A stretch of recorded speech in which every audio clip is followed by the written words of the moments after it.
Kita pun jangan pandang rendah pada Vietnam sekarang ni.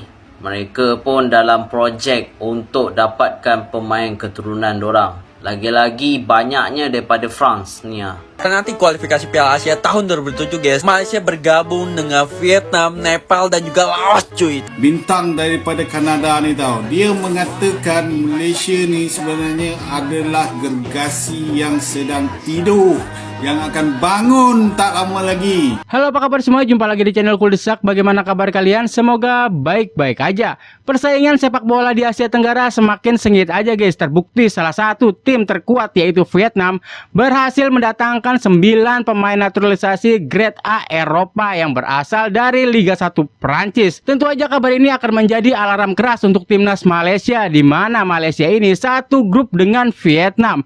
Dan kali ini gue bakal memberikan lagi komentar-komentar para netizen Malaysia dan juga para pundit timnas Indonesia tentang perkembangan sepak bola di Asia Tenggara. Ya, seperti biasa sebelum mulai videonya jangan lupa tekan tombol subscribe sebagai tanda perkenalan. Langsung aja kita mulai videonya. Okey guys, nampak macam ada harapan yang besar untuk Harimau Melaya daripada CEO yang baru saja dilantik, Rob Frank, bintang daripada Kanada ni tau. Dia mengatakan Malaysia ni sebenarnya adalah gergasi yang sedang tidur, yang akan bangun tak lama lagi.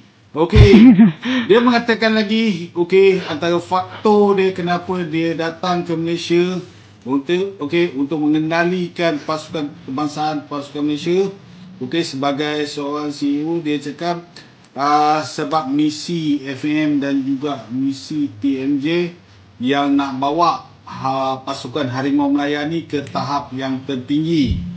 Okey, itu yang membuatkan dia rasa macam dia nak bekerjasama dengan FM, nak memastikan pasukan Harimau Melaya mencapai kejayaan di masa hadapan. Okey, bagus. Satu usaha yang bagus daripada CEO, nampak effort yang dia nak tonjolkan dekat situ sebenarnya. Okey, nampak effort dia nak bekerja keras tu tau. Yang paling penting sekali, tak lain tak bukanlah TMJ, orang yang banyak menaburkan jasa untuk memastikan pasukan Malaysia ni baru akan statement ada aja guys, revolusi yang besar tau untuk akan datang. Dan sebagai peminat Harimau Melaya, aku dah tak sabar nak tengok aksi Harimau Melaya pada bulan 3 ni. Aku harapkan ianya dah satu titik permulaan, titik kebangkitan, kejayaan untuk pasukan Malaysia. Okey, tahniah kepada TMJ. Okey, TMJ adalah seorang yang sangat kuat bekerja. Okey, dan adalah tunjang utama untuk Malaysia. TMJ sedang mengusahakan 6 pemain warisan grade A bakal memperkuatkan Harimau Melaya ke pentas Asia. Belum ada buktinya nih guys. Jom aku kongsikan. Tunku Ismail menyeru kerajaan untuk mempercepatkan proses pasport mereka. Langkah ini penting untuk memastikan Harimau Melaya bermula kuat dalam kelayakan Piala Asia 2027. Dengan jurulatih Peter Skalamovski dan CEO Robert Frank, Harimau Melaya kini bersedia untuk bersaing di peringkat tertinggi. Ini adalah permulaan era baharu bola sepak Malaysia. Tunku Ismail terus membuktikan komitmen beliau terhadap bola sepak negara dengan pertemuan bersama Presiden FIFA Gianni Infantino. Revolusi ini nyata berada di landasan yang tepat. Korang rasa ni scam lagi atau legit? Cuba komen sikit dan jangan lupa follow guys. Ya mungkin mereka takut kena scam lagi ya, seperti berita-berita sebelumnya guys. Ternyata mereka ini kena prank dari FR Future Talent. Benar-benar sangat memalukan ini ya. Padahal mereka ini selalu menggembar-gemborkan memiliki IQ di atas orang-orang Indonesia. Dan yang lebih parahnya lagi, untuk mendapatkan berita-berita terbaru, mereka ini harus membayar sekitar 15 ringgit. Ini benar-benar sangat memalukan. Apa benda ni weh, demi menyusul King Indo ke Piala Asia tahun 2027 guys ya. Negara tetangga kita Malaysia siap mendatangkan 7 pemain kacukan mewah cuy. Buset dah guys. Wah, ini ternyata guys, ini alasannya gitu ya. TMJ jauh-jauh ke Eropa Selatan untuk mendapatkan pemain kacukan mewah cuy. Buset dah, emang bener guys ya. Nanti kualifikasi Piala Asia tahun 2007 guys, Malaysia bergabung dengan Vietnam, Nepal dan juga Laos cuy. Tapi yang gue tanyakan guys, adalah gimana itu 9 pemain naturalisasi yang udah bermain di AFF cuy. Lu bayangin 9 bre. nih? 9 banyak banget bro. Apakah dibuang begitu saja cuy? Buset dah. Ini mau ditambah lagi 7. Apakah akan menjadi raksasa Asia guys? Kita tunggu aja guys ya. Kita tunggu aja. Yang jadi pertanyaan gua, kenapa 7 pemain yang digembar-gemborkan akan datang membela timnas Malaysia sampai detik ini belum juga diumumkan guys. Nggak tahu kenapa ini ya, sepertinya akan menjadi kejutan-kejutan spesial buat para supporter Malaysia. Atau terlebih FIM ini lebih berhati-hati lagi agar tidak terkena prank seperti yang lalu-lalu guys. Kita pun jangan pada rendah pada Vietnam Wah, sekarang ini ni. dia guys. Mereka pun dalam projek untuk dapatkan pemain keturunan dorang. Lagi-lagi banyaknya daripada France ni ya. Yang paling latest sekarang ni Quang Vinh lah sekarang ni dalam proses. Tapi yang selebih-selebih ni ada daripada USA, daripada Ireland, Rusia, France paling banyak lah untuk pemain keturunan Vietnam ni. Bagi aku Vietnam memang sekarang ni dorang betul-betul nak jadi lebih hebat lah sekarang ni, dan dorang pun try bawa satu persatu. Dorang tak boleh bawa banyak-banyak. Dorang pun kena nilai juga untuk nak bagi play-play dorang ni main negara dorang ni. Sebab pemain tempatan dorang pun penting juga. Jadi aku rasa Vietnam yang sekarang ni lah aku nampak lebih berbahaya lah sekarang ni. Dorang bukan macam tim yang boleh dorang kita-kitai dah. Dorang aku rasa dorang boleh jadi juara ni. Dan korang jangan terkejut tau, Vietnam ni akan be the best lah. Dia punya performance sebelum ni masa Pak Hang Seo kan. Diorang jadi lebih hebat lagi ni. Tengok gaya macam garang sangat diorang ni. Jadi pendapat korang macam mana guys Vietnam punya pemain keturunan? Sila komen sikit lah. Dan seharusnya dengan adanya berita tentang update para pemain Vietnam ini, seharusnya FIM harus lebih gesit lagi guys. Paling tidak segera mengumumkan 7 pemain yang akan segera membela Harimau Malaya. Jadi tidak perlu lagi ada yang disembunyikan dari para supporter timnas Malaysia, agar para pundit Harimau Malaya ini mendapatkan angin-angin segar, tidak hanya rumor-rumor aja.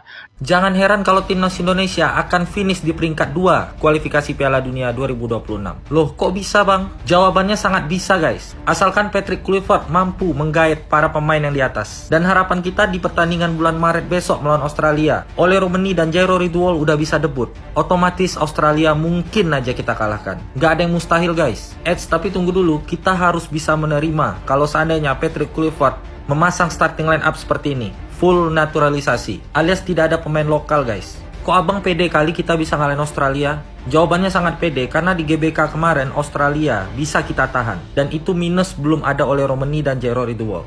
Bayangin aja besok kalau Ole Romeni dan Jairo udah bergabung.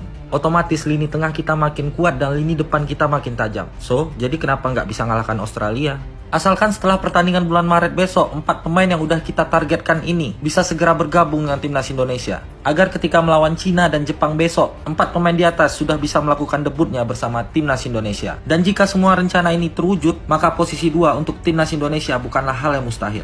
Kalau menurut kalian gimana? Jangan lupa di follow ya. Sekedar informasi aja nih guys, Michael Baker tidak bisa segera dinaturalisasi karena terganjal aturan-aturan dari FIFA. Tapi kalian jangan panik dulu ya, Menpora sudah mengumumkan nanti ada lagi 1 pemain yang menjadi opsi pengganti Michael Baker ini. Jadi kita tunggu aja guys. Lanjut. Bung Toel ini agak rada-rada ya. Dia tuh ngejek mantan pelatih timnas sepak bola Indonesia atau Sinteyong dengan kalimat memang cocoknya jualan. Nguyen Van Ini Tompel. dilontarkannya pada postingan STY yang sedang promosi sebuah makanan yang di-endorse oleh salah satu restoran.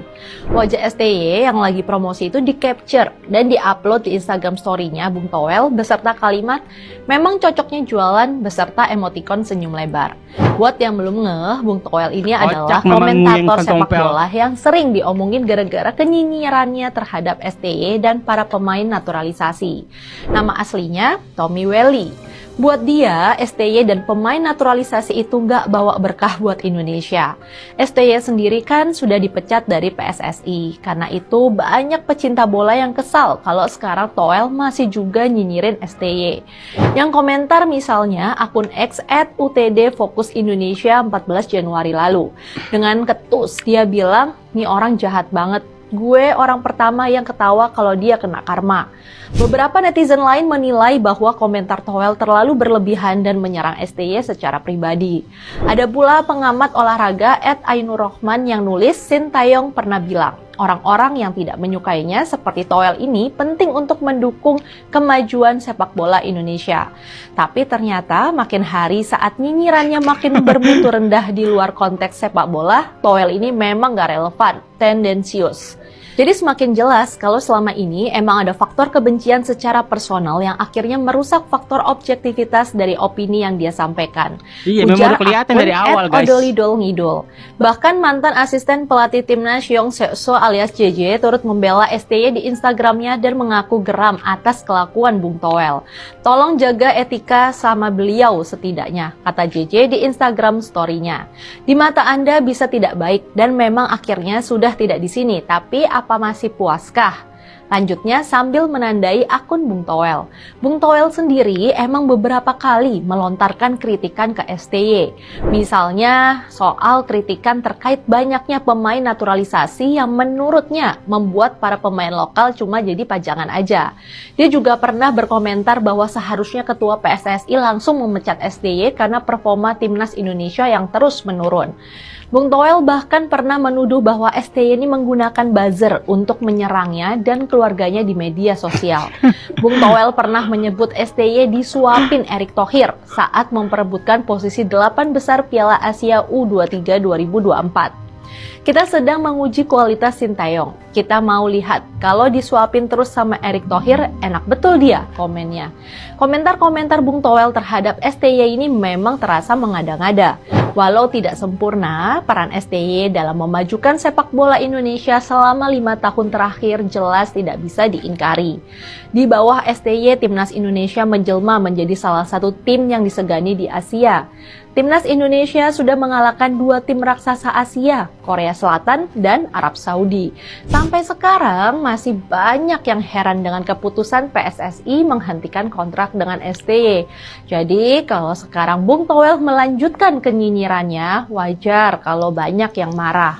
Jangan-jangan pemecatan STY ini memang ditukangi oleh Bung Toel. Yuk, jangan nyinyir. Ya mungkin ini kritikan terakhir dari Bung Toel ya, meskipun tidak relevan karena Sintayong ini sudah tidak menjabat lagi sebagai pelatih timnas Indonesia.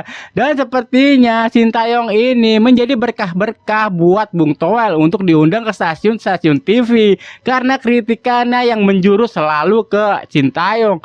Ini nggak habis pikirin ya, padahal sudah jelas ya timnas Indonesia memiliki pelatih baru yaitu Patrick Kluivert. Kenapa masih aja Sintayong yang sudah tidak memiliki jabatan apapun di timnas Indonesia? Dan seandainya kalau menurut gua sebagai pengamat sepak bola yang kritik ya ketika masih memiliki jabatan, kenapa orang yang sudah dipecat masih aja dinyinyirin? Ini benar-benar kocak Bung Toel, guys. Oke guys, cukup sampai sini dulu videonya. Jangan lupa ditekan tombol subscribe sebagai tanda perkenalan. Sampai jumpa di video selanjutnya. Assalamualaikum warahmatullahi wabarakatuh.